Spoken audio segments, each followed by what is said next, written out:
안녕하십니까. 문틀란TV입니다. 문재인과 이해찬의 관계가 심상치 않아 보입니다. 민주당 내 친문 진영이 얼굴에 철판을 들고 앞장서 주장하고 있는 비례정당 창당 문제에 대해 대표 이해찬이 침묵으로 일관하고 있습니다. 팥죽 끓듯이 당내 여기저기서 비례정당 창당 요구의 목소리가 그것도 친문 핵심 실세들 사이에서 나오고 있는 상황에서 당대표의 긴 침묵은 이례적이라 할 수 있습니다. 민주당 비례정당 창당을 강하게 주장하고 있는 이들의 면면을 보면 윤호중, 전해철, 정봉주, 손혜원, 윤건영 등 모두가 문재인과 매우 가까운 자들이라 할 수 있습니다. 따라서 이해찬이 비례정당 창당 문제에 대해 침묵하고 있는 것은 그와 문재인과의 관계가 이전 같지 않다는 것을 시사한다고 해석할 수 있습니다. 이해찬 대표가 비례정당 창당 혹은 참여 문제에 대해 최근까지 보이고 있는 행동은 친문 핵심 진영에서 볼 때 불만을 느낄 수밖에 없는 극도로 조심하고 매우 미온적인 모습입니다. 이해찬은 더 나아가 비례정당 문제를 당 최고회의에서 논의하지 말라는 지시를 내리는가 하면 비례정당에 대한 분명한 입장 표명을 요구하는 정의당 심상정의 공개 질의에 대해 묵묵부답으로 일관하고 있습니다. 그런가 하면 당 사무총장인 윤호중도 마포 비밀 모임에서 이해찬 대표가 아니면 우리 5명이 해야 한다. 누가 있겠나라고 언급해 이해찬이 비례정당 창당 관련해 친문 핵심 진영과 의견이 같지 않음을 시사했습니다. 이해찬의 이러한 태도는 당내에서 비례정당 창당에 반대하는 의원들이나 또 겉으로 표현은 못하고 있지만 사실상 반대쪽에 가까운 의원들이 꽤 있어서 그가 쉽게 결정을 하지 못하고 있음을 시사하는 것이기도 합니다. 이러한 태도는 이해찬이 국민 앞에서 자신이 그간 뱉은 말을 지키기 위해서라기보다는 비례정당 의존이 오히려 자신들의 총선에 불리하게 작용할 수 있다는 불안감에서 나온 것으로 보는 것이 현실적인 분석이라 할 것입니다. 더불어민주당은 지금 일종의 당의 균열이 발생했다고 볼 수 있고 이러한 상황은 집권당이 총선 후에 양분될 수도 있는 중요한 요인으로 작용할 수 있습니다.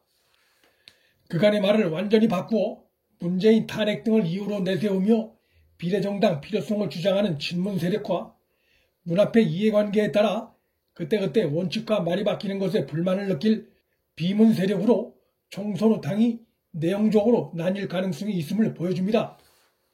이러한 당 내용은 그것이 심화되면 총선 후 문재인 탄핵이 본격 수면 위로 올라왔을 때 집권당 내부에서 탄핵에 동조할 세력이 나타날 수 있다는 점에서 주목됩니다. 그런데 갈수록 분열 양상이 벌어지고 있는 집권 세력과 달리 야권의 반문재인 세력은 시간이 갈수록 하나로 똘똘 뭉치는 모습을 보이고 있습니다. 이런 가운데 4일 보수 우파 대동단결의 피난회를 장식하는 박근혜 전 대통령의 결정적인 메시지가 나왔습니다. 모든 태극기 세력은 미래통합당을 중심으로 하나로 힘을 합쳐달라는 간결하면서도 총선을 앞두고 보수 우파 진영엔 파괴력이 클 수밖에 없는 메시지가 나왔습니다. 박 전 대통령의 4일 메시지로 그간 미래통합당 합류를 거부했던 몇몇 친박 정치인들 또 각종 여론조사에서 미래통합당 지지를 유보했던 중도 보수층이나 우리 공화당당을 지지했던 친박 유권자층이 보수 단일 대우를 이룰 가능성이 매우 커졌습니다. 최근 각종 여론조사 기관의 조사에서 무당층으로 조사되는 비율이 조사 기관에 따라 10%대에서 20%대, 일부 조사 기관에서는 30%대에 이르고 있는데 이들을 분석해보면 반문재인 성향 유권자층 내지 보수층들이 많다는 것이 여론조사 분석 전문가들의 대체적인 분석입니다.